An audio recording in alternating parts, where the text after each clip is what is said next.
नमस्कार। आज के सेशन में हम ग्रहों में सर्वप्रथम पूजनीय सूर्य महाराज के विषय में कुछ बेसिक और मुख्य जानकारी पर बात कर रहे हैं। सूर्य जो अपने आप में आग का गोला है, अग्नि तत्व प्रधान है, इसीलिए अग्नि तत्व प्रधान राशियों में ये अत्यधिक स्ट्रॉन्ग माने जाते हैं, मजबूत स्थिति में माने जाते हैं और ये मानव जीवन में कारक हैं राजा के, पिता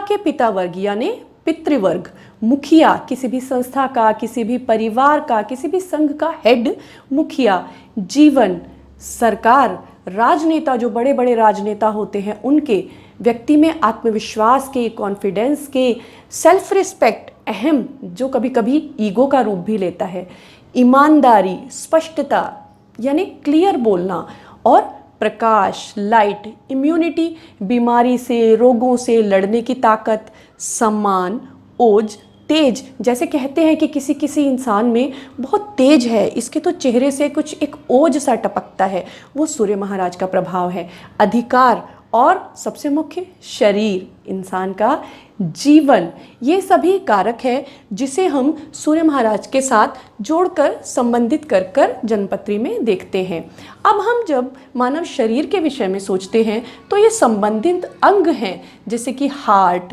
लिवर अपने आप में जीवनदाता है और इधर सूर्य भी जीवनदायी है। हेड, सिर, हेड मुखिया भी है और हेड हमारे शरीर का हेड यानी मुखिया भी है। हड्डियाँ, बोन स्ट्रक्चर, आँख जिसमें से विशेषतः राइट आई के बारे में मुख्यतः कहा जाता है। ब्लड प्रेशर यानी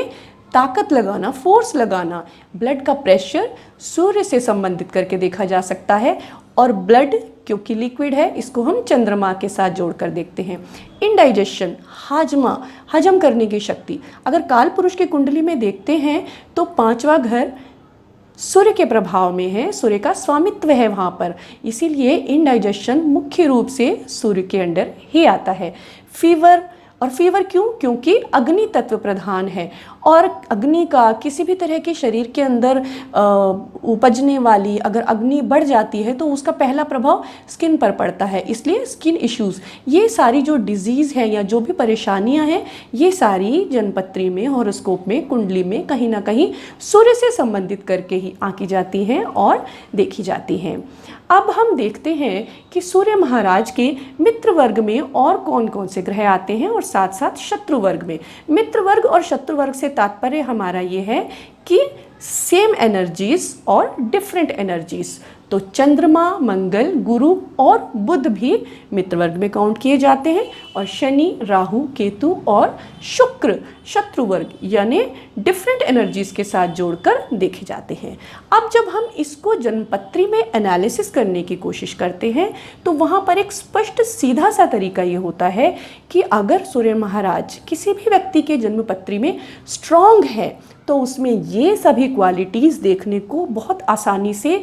और बहुत प्रभावी रूप से मिल जाती हैं। लेकिन अगर वह साथ साथ किसी कमज़ोर घर के, किसी बुरे घर के स्वामी हो जाते हैं तो यही क्वालिटीज़ उसको उतना लाभ नहीं दे पाती या फिर हम कह सकते हैं कभी कभी नुकसान भी पहुंचाती हैं। और यदि सूर्य महाराज शत्रु राशि में है यानी कमज़ोर हैं, पीड़ित हैं, तो इन अंगों से संबंधित परेशानियाँ ज़रूर ही दिखाई पड़ जाती हैं। और साथ ही साथ अगर सूर्य महाराज किसी बुरे घर के स्वामित्व को पा चुके हैं और दूसरा शत्रु वर्ग का भी किसी तरीके से प्रभाव उस घर पर या सूर्य महाराज पर पड़ता है तो इन परेशानियों से इंसान को थोड़ी सी ज़्यादा ही परेशानियां बढ़ सकती हैं। तो इस तरह से सूर्य जो जीवनदाता है, बहुत से ज़रूरी शक्तियों के स्वामी है, उसको अपने जीवन में बैलेंस करने के लिए, संतुलित रखने के लिए सूर्य महाराज की एनर्जी को, सूर्यदेव की शक्तियों को अपने ऊपर